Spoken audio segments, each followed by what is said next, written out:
Now we move on to the chapter that deals with hunting. And this refers to killing animals that live in the wild, that cannot be domesticated. So what animals can we eat? How can we hunt it? Is it permissible or not? Because we're not going to slaughter it. Well, Allah says in the Quran, lawful for you are the animals of grazing livestock, except for that which is recited to you, hunting not being permitted while you are in the state of ihram, meaning that it is permissible for Muslims, as long as they are not in the state of ihram, to hunt. So hunting is permissible, and this is generic. Everything that lives in the wild can be hunted and consumed, except for the exceptions that were mentioned in the Quran and in the Sunnah. Allah says also, only when you are clear of the sacred precincts and released from the state of ihram, may you hunt. Uday ibn Hatim, may Allah be pleased with him, said, if you let, the Prophet said to him, if you let your training dog loose to pick up your game and mention Allah's name on it, you may eat of it.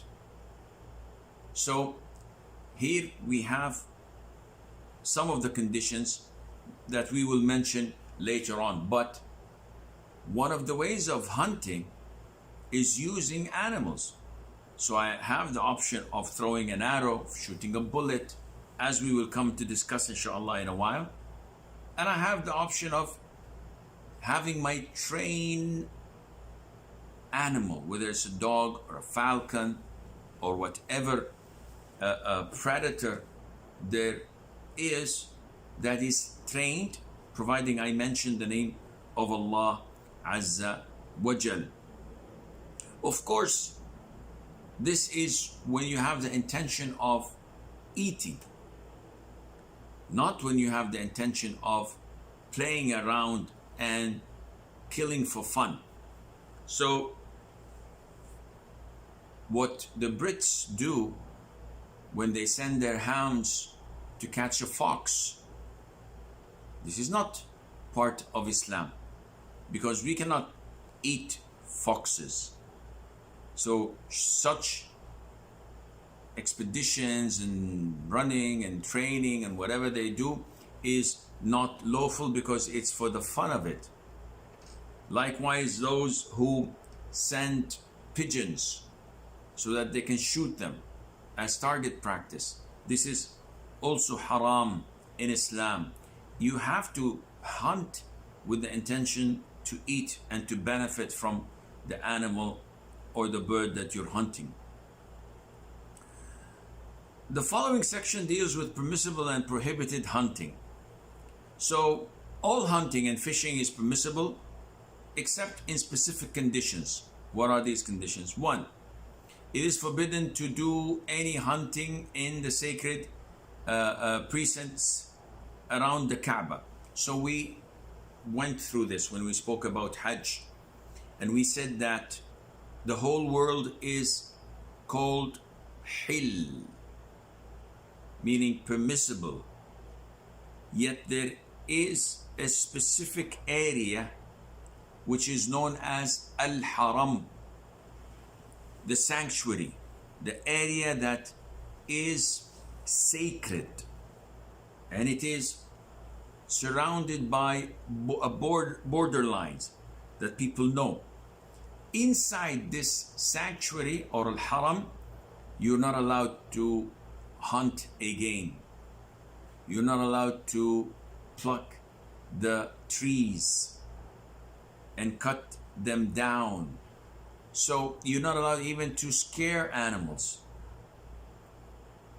So this area, the Haram, is sacred, and the Prophet ﷺ said on the day when Mecca fell in the conquest of Mecca, he said, this city has been consecrated by Allah ever since He created the heavens and the earth. Its plants must not be pulled out, and its game must not be frightened, meaning let alone be hunted. So this is one of the things. Number two, it is forbidden for anyone who's in the state of ihram, consecration, to hunt or to help anyone hunting, whether by action or by pointing out in any other way. And we mentioned this also in the restrictions of ihram. So now we have, number one, an area where no one is allowed to hunt in it, whether you are in the state of ihram or you're not. Outside this area, like in wherever you are, if you are in the state of ihram, you have not reached the sanctuary, the sacred area, still, because you are in the state of ihram and you're coming for pilgrimage or for umrah, you are prohibited from hunting game. You are only allowed to fish if you are at sea, but to hunt game, it is totally prohibited. It is even totally prohibited for you as a muhrim in the state of ihram to point out to someone who's not in the state of ihram and help him or assist him in hunting. So for example, the bus driver, he's not in the state of ihram. His job is to commute people from point A to point B in the sanctuary, in the sacred area.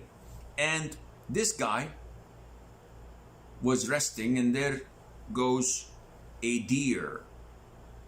So in the state of ihram, as a pilgrim, and I say to him, look, what a beautiful deer that is. So pointing it to him, where he goes and kills it, this is prohibited for me to eat. I cannot eat it, it's haram. Can he eat it?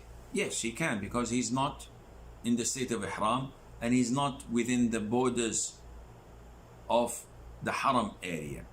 So there's no problem in that.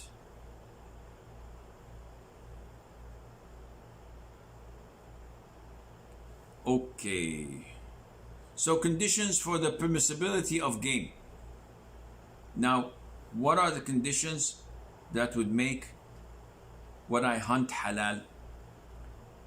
The book says the same conditions that apply to the slaughter of animals for food also apply to the hunter, which means he must be a Muslim, a Christian, or a Jew, and he has to be sane. So a Muslim insane person does not make the job. A Christian who's drunk does not make the job.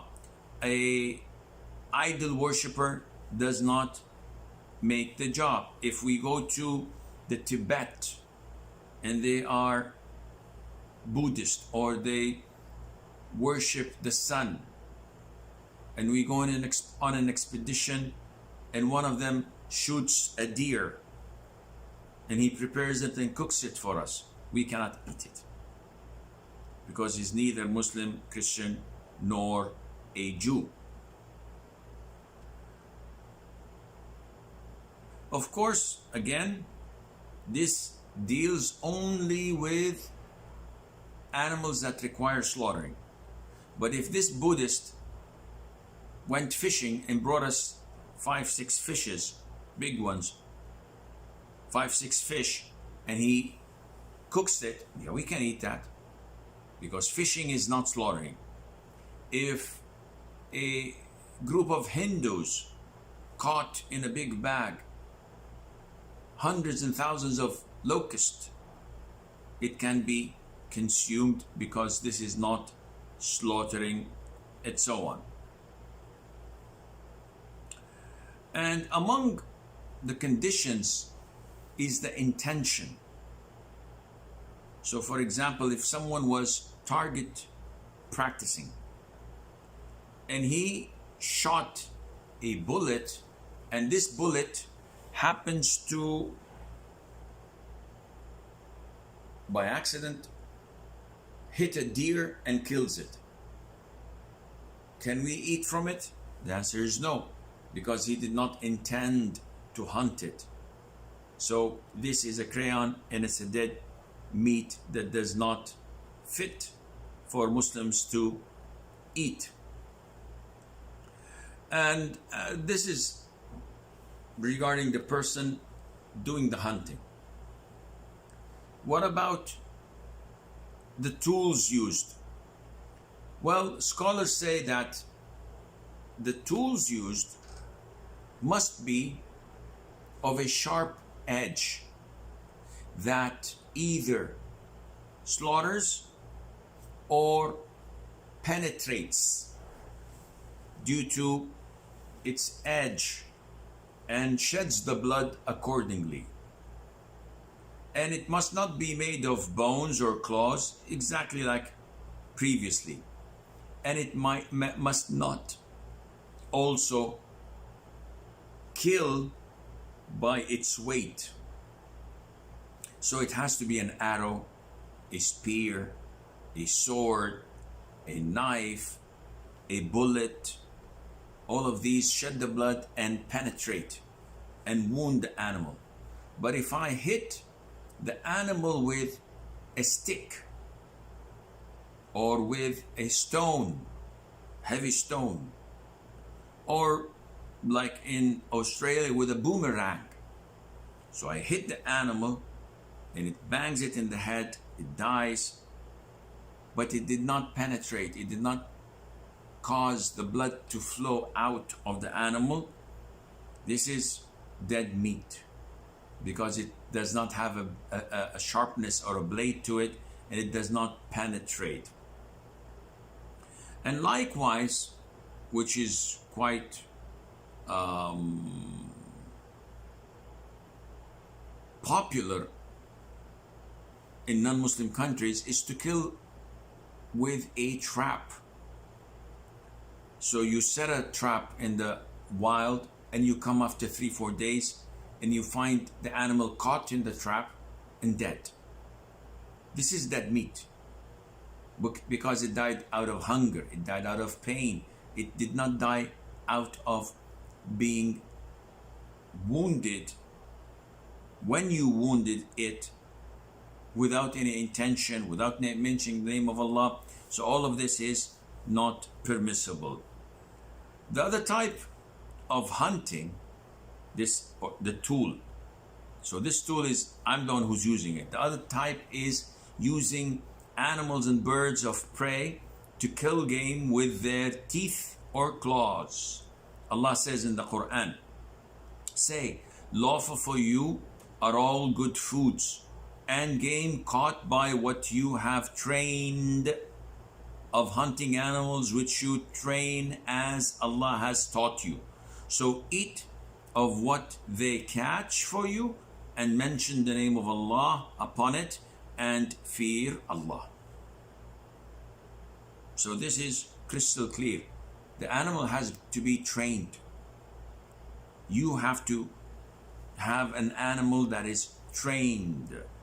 Animals and birds of prey used for hunting must be trained how to take away a game and do not chase anything else, and they would stop when they are told to stop. So this is their training. You have the bird, you have the hound, and they see the prey, they do not move until you say, go. This is how the training is. Then only they move to hunt. And when they attack the prey, the game, you say to them, stop, they stop. And an important condition is that they do not catch for themselves. So if the falcon starts eating what he has hunted, then this is haram because he's catching it for himself. not for his owner or for its owner. It has to do the kill and wait until the owner comes and feeds it or gives it from it or from anything else, but not to eat from it for itself.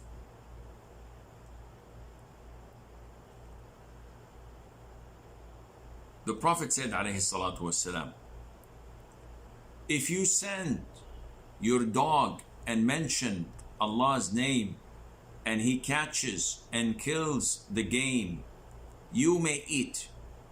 If the dog eats of it, do not eat, because he only kills for himself.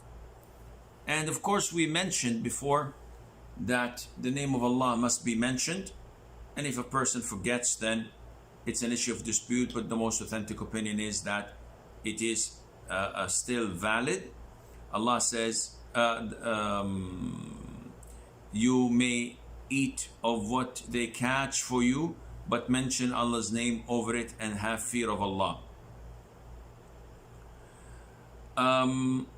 What happens if a person sends his dog or shoots a bird or an animal and he reaches the animal while it's still alive? Some people think that, okay, we'll just wait until it dies totally, then take it. And this is wrong. If you were to find the animal still alive or the bird, you must immediately slaughter it. Because if it dies without you slaughtering, it would become dead meat. When is hunting halal for you to eat it? When you shoot a bird or an animal, or when you send your animal or predator to catch and hunt for you, and it kills the prey. This is halal. If I shoot an animal and I reach it and it's dead, this is halal, as long as I said Bismillah. But if I reach it while it's still alive, it is a must for me that I have to slaughter it in order to be halal, and Allah Azza wa Jal knows best.